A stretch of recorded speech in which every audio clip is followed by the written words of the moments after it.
My name is Damisha Ricks, and I'm a financial literacy coach.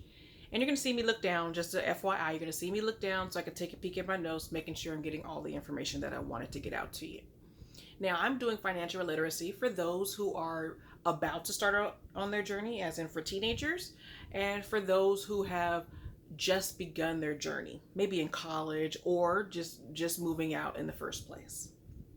Now you may ask, what do you really know about finances and where are you actually getting your experience and why should I listen to you? Okay, valid questions. Well, actually, I worked several years in the banking industry. In retail banking, that would be your big banks, such as Wells Fargo, those type of places, and also credit unions, which are generally local to your state. And in all of those companies, they have outreach programs. They reach out to the community to make them aware that they are in the community and they can get products from their institution. I also worked several years in insurance when I moved to different state to live. And I got a little bit more of an opportunity to explain financial education to people, but it still wasn't a reach of how many people I actually wanted to talk to. I could only talk to the people who had a membership with the company, and thus, think in the thousands and millions of people, that was a very minuscule amount of people. And in all of these situations, you come across people in the good times and the bad times. So maybe the death of the loved one, or they're just confused about what's going on with their account. And so I wanted to help people not get into a situation where they are struggling. I want you to move out and be successful. That's what a lot of people want to do in general. We don't want our money to just go anywhere. We want to keep our money because it's my money.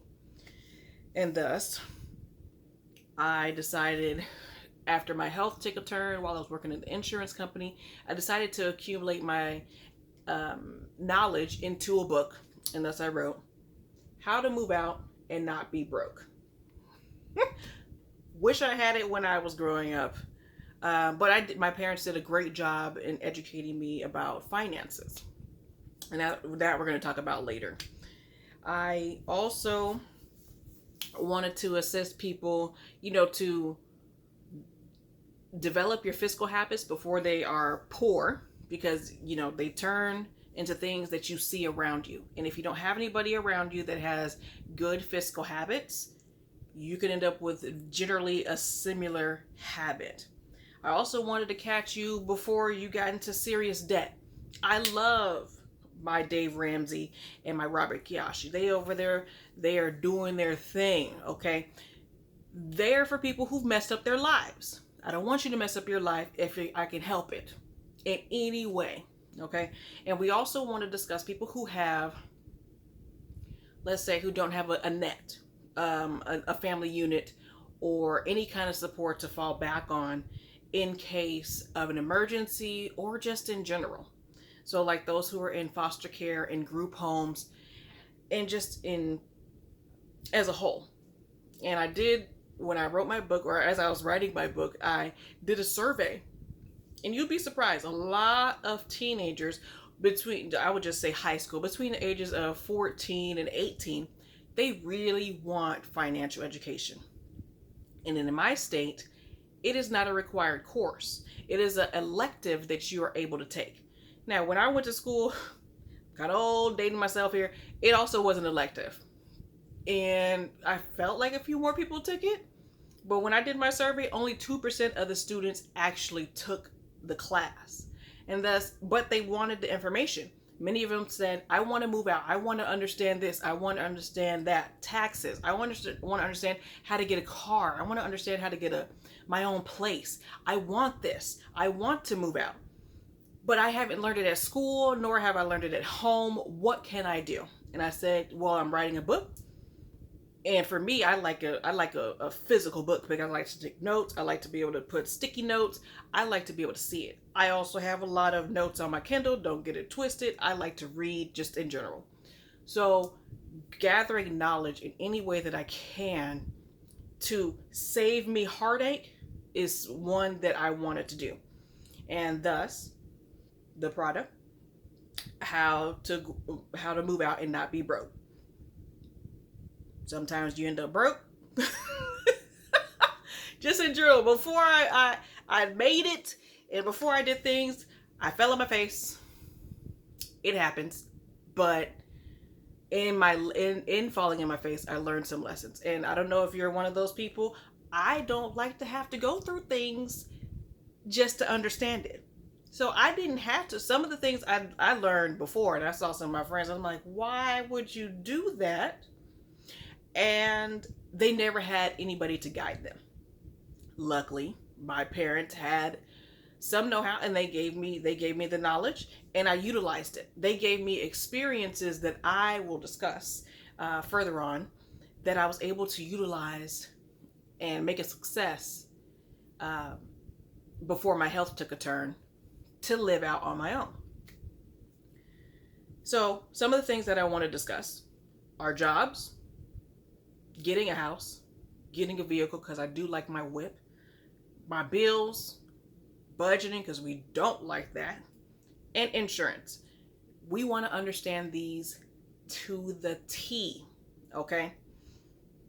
And if anything, this quarantine has taught us, jobs can come and go, okay? And so I want to start off, that's where I wanted to start. And in my next video, I'm going to talk about jobs. Now, let's make it a little serious. This can branch off. If you have questions, please let me know. I can research it. I want to do interviews. Matter of fact, I plan on speaking to managers in different companies to see what they're able to do, or see what you're able to do to get these jobs. What is necessary now? Me, I got my first job at 15 in 1 month. My parents had to sign off. Okay, but that's not the case now. You can't even work at some jobs without being a certain age or having experience. So those type of things are important. Or what if you're a ward of the state, or you are in foster care? Where does your money go? Because you can't get a financial account without an adult. And if you're moving around, how much do you trust the adult that has you for a temporary amount of time? So those type of questions I will be asking. I'll speak to managers. I will be doing interviews and getting this information for you. Parents, I will be having an outline on how you can speak to your children of different ages. Okay, because obviously you can't talk to a 5-year-old like you would a 15-year-old, like you would a 17-year-old preparing themselves to move out. We can start early, but if you don't have them in your house the whole time, such as in foster care or in group homes, you could do what you can while you have them. And we know, teachers, we have this. I will tell you now, I took finance not only in high school, but in college. And in high school, yes, I had, because I took that particular finance course where we discussed going out. You had a certain amount of money. You had to go survive for whatever duration it was. It's been a long time since I had this class, so I cannot tell you what the duration was. Maybe a few months. But when I took personal finance in college and business finance, there was no discussion on regular, let's move out, let's find a place, and let's be successful at keeping your place. We didn't have that type of success. Now you see I'm in my bedroom. So these will be the bedroom chronicles, because I don't know about you, but when I'm in my bedroom, I like to think about my finances. I like to think about what's going to happen, think about my next moves, and I want to know where I'm going to go. So hit me up, like, subscribe, share, and comment on anything that you want me to discuss in the future.